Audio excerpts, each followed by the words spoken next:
Hello dear student, कैसे हैं आप? उम्मीद है आप सब खैरियत से होंगे। कल हम क्लासिफिकेशन ऑफ मैटर के बारे में हमने पढ़ा था कि हमारे पास जो मैटर की क्लासिफिकेशन होती है वो किस तरह हम उसे क्लासिफाई करते हैं, कितने हिस्सों में से हम उसकी क्लासिफिकेशन करते हैं। और क्लासिफिकेशन से पहले मैंने आपको मैटर के बारे में समझा दिया था कि मैटर हमारे पास क्या होता है। इसके अलावा मैटर की क्लासिफिकेशन भी मैंने आपको समझा दी थी, फिजिकल क्लासिफिकेशन, केमिकल क्लासिफिकेशन। दोबारा मैं आपको थोड़ा सा उसका रिव्यू दे देता हूँ।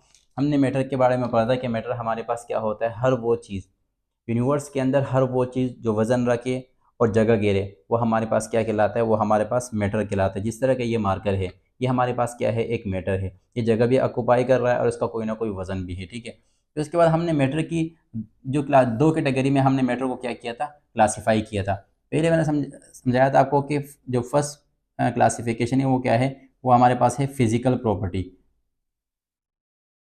Physical property.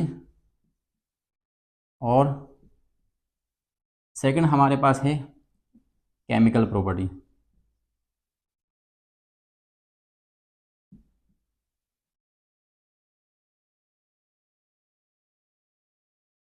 ठीक है। फिजिकल क्लासिफिकेशन कह लो या फिजिकल प्रॉपर्टी कह लो या केमिकल प्रॉपर्टीज कह लो, ठीक है। ये मैंने आपको कल समझा दिया था। इसके अलावा मैंने आपको कहा था कि हमने मैटर को, जो फिजिकल स्टेट्स होते हैं या फिजिकल प्रॉपर्टी होती है मैटर की, वो कितनी होती है, वो तीन होती है। फर्स्ट हमारे पास क्या है, सॉलिड। सेकंड हमारे पास क्या है, लिक्विड। और थर्ड हमारे पास क्या है, गैस। ठीक है। सॉलिड फॉर्म में, लिक्विड फॉर्म में, गैस फॉर्म में जो है ना, हमारे पास जो फिजिकल प्रॉपर्टी होती है वो मैटर की होती है, ठीक है। ये कल समझा दिया था। इसके बाद मैंने आपको केमिकल प्रॉपर्टी समझाई थी कि हमारे पास केमिकल प्रॉपर्टी को हम मज़ीद क्लासीफाई करते हैं दो हिस्सों में। फर्स्ट हमारे पास है सब्सटेंस, ठीक है। सेकंड हमारे पास है मिक्सचर, ठीक है। उसके बाद सब्सटेंस को हमने मज़ीद क्लासीफाई किया था दो हिस्सों में, एलिमेंट। इसी तरह सेकंड हमारे पास है कंपाउंड। इसी तरह मिक्सचर को हमने क्लासीफाई किया दो हिस्सों में, हमारे पास है होमोजीनियस मिक्सचर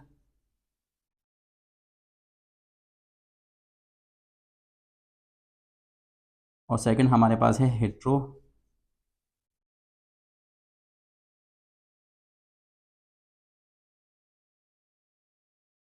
हेट्रोजीनियस मिक्सचर। ये जो क्लासिफिकेशन है ये मैंने आपको कल समझा दिया था इसके बारे में, ठीक है। और मैंने आपको ये भी समझाया था कि ये हमारे सिलेबस का हिस्सा नहीं है, ये वाला जो है, जो फिजिकल प्रॉपर्टी है, इस पर आगे जाके एक कंप्लीट चैप्टर आएगा। हम जो स्टार्ट करेंगे वो सब्सटेंस से करेंगे। और आज हमारा जो टॉपिक है वो क्या है, हमारे पास सब्सटेंस है। इसके बारे में हम डिटेल से पढ़ेंगे, ठीक है।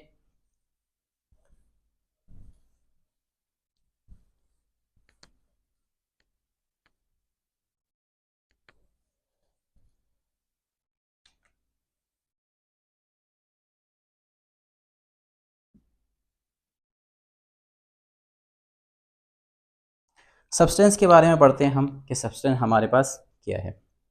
पहली बात क्या है कि it is a piece of matter. हमारे पास क्या है, ये एक मैटर का क्या है, एक पीस होता है, एक टुकड़ा होता है, ठीक है। देखिए, मैटर की अगर हम केमिकली प्रॉपर्टी या केमिकल क्लासिफिकेशन देखें तो मैटर या तो हमें प्योर फॉर्म में मिलेगा, सही है, खालिस फॉर्म में मिलेगा, या हमारे पास इम्प्योर फॉर्म में मिलेगा। कल भी मैंने आपको समझाया था कि हमारे पास जो मैटर का कोई भी पीस जो हमें प्योर फॉर्म में मिले उसे हम सब्सटेंस कहते हैं, सही है। और जो इम्प्योर फॉर्म होगा वो क्या होगा, वो मिक्सचर होगा। और मैंने आपको एक दूसरी बात समझाई थी कि जिस तरह हम कहते हैं कि फलाने बेकरी वाले का दूध बहुत खालिस दूध है, तो उस खालिस से मुराद, यहाँ प्योर से मुराद वो खालिस नहीं होता। प्योर से क्या मुराद होता है, सबसे पहले क्या है कि हमारे पास जो सब्सटेंस होता है ये मैटर किस फॉर्म में पाया जाता है, प्योर फॉर्म ऑफ मैटर।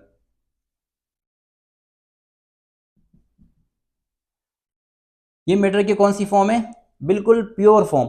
अब प्योर फॉर्म का क्या मतलब है, फर्स्ट कि हमारे पास जो सब्सटेंस होगा वो एक जैसे एटम से मिलकर बना होगा, सेम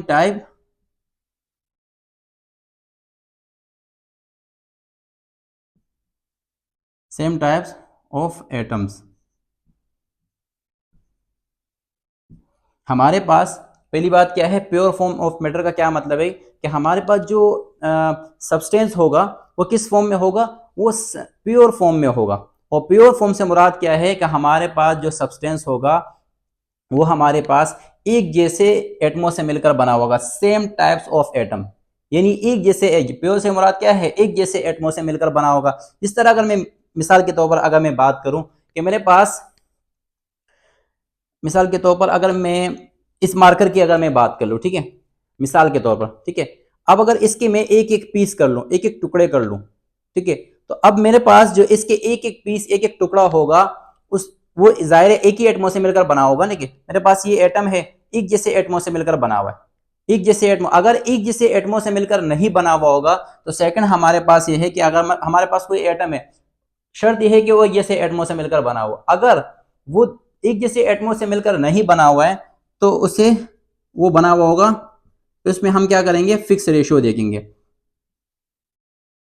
यानी हमारे पास कोई सब्सटेंस मौजूद है, अगर वो या तो वो एक जैसे एटमों से मिलकर बना होगा, सेम टाइप ऑफ एटम से मिलकर बना होगा, और अगर वो सेम टाइप ऑफ एटम से नहीं बना हुआ हो तो फिर उसमें हम क्या देखेंगे, जिस तरह मिसाल के तौर पर अगर मिसाल ले ले हम नियोन की, अगर हम मिसाल ले लें, हमारे पास क्या है, ये एक सब्सटेंस है, क्या है ये, एक सब्सटेंस है। अब अगर मैं इसकी एटमों को देखूंगा, सही है, सारे एटम को अगर मैं इसको देखी तो इसके एटम को अगर मैं देखूं तो हमारे पास ये एक एटम हो गया, हमारे पास ये एक एटम हो गया, ये एक एटम हो गया, ये एक एटम हो गया, ये एक एटम हो गया। तो अब देखिए सारे जो एटम है, सही है, जितने भी इसके अगर हम टुकड़े टुकड़े करेंगे तो इसके बाकी सारे जो एटम हम देखेंगे वो क्या होंगे, इसके आइडेंटिकल होंगे, इसके जैसे ही होंगे। तो हमारे पास ये क्या कहलाएगा, सब्सटेंस कहलाएगा। और अगर हमारे पास कोई सब्सटेंस मौजूद है, मिसाल के तौर पर अगर मैं बात करूं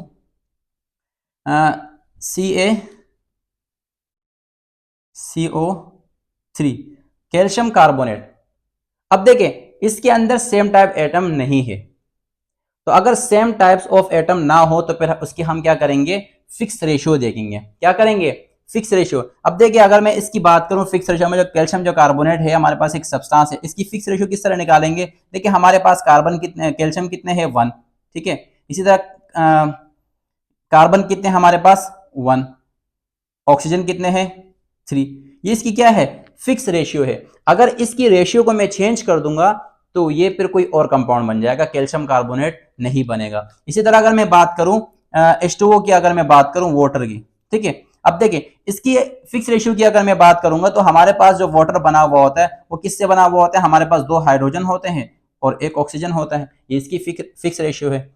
इसी तरह अगर मैं बात करूं कार्बन डाइऑक्साइड की, इसकी फिक्स रेशियो क्या है, 1 कार्बन है और 2 ऑक्सीजन है। बात समझ में आ रही है, ये इसकी क्या है, फिक्स रेशियो है। अब देखिए अगर मैं यहां पर देखिए इसकी रेशियो को चेंज कर दूंगा, अगर यहां पर मैंने क्या कर दिया, यहां पर ऑक्सीजन की तादाद मैंने बढ़ा दी तो हमारे पास ये क्या बन जाएगा, हमारे पास 2:2 बन जाएगा। फिर ये वाटर से क्या बन जाएगा, हाइड्रोजन पर ऑक्साइड बन जाएगा। बात समझ में आ रही है। पहली बात कि सब्सटेंस हमारे पास क्या होता है, एक जैसे एटमों से मिलकर बना हुआ होगा। अगर एक जैसे एटमों से नहीं बना हुआ है तो उसकी पर क्या करेंगे, हम फिक्स रेशियो देखेंगे कि फिक्स रेशियो आया, फिक्स रेशियो है कि नहीं। तीसरी बात कि इसके अंदर जब फिक्स रेशियो हो गई तो जो इसकी प्रॉपर्टी होगी हमारे पास सब्सटेंस की, वो क्या होगी, स्पेसिफिक प्रॉपर्टी होगी। क्या होगी, एक मखसूस प्रॉपर्टी होगी। बात समझ में आ रही है, प्रॉपर्टी क्या होगी, मखसूस हो जाएगी। अब हमारे पास जो प्रॉपर्टीज होती है, स्पेसिफिक प्रॉपर्टीज, ये 2 तरह की होती है। जो पहली प्रॉपर्टी हमारे पास है वो हमारे पास होती है फिजिकल प्रॉपर्टी।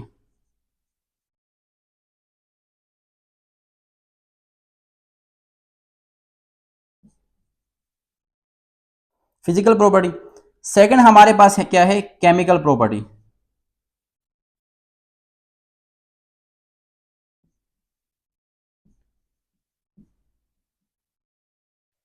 सेकंड प्रॉपर्टीज क्या है हमारे पास, वो है केमिकल प्रॉपर्टी।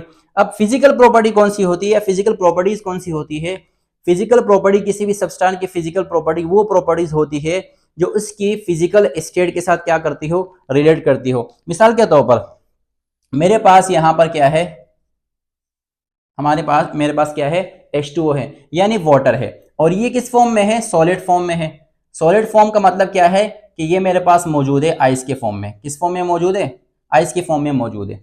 ठीक है। मैंने क्या किया, इसे हीट दिया, इसे टेम्परेचर दिया। जब मैंने इसे टेम्परेचर दे दिया तो ये कन्वर्ट हो गया किस किस फॉर्म में, लिक्विड के फॉर्म में। ये क्या हो गया, ये कन्वर्ट हो गया। फिर मजीद इसको मैंने क्या किया, हीट किया, तो ये किसके अंदर कन्वर्ट हो गया, ये मेरे पास कन्वर्ट होगा स्टीम के फॉर्म में या वेपर्स के फॉर्म में।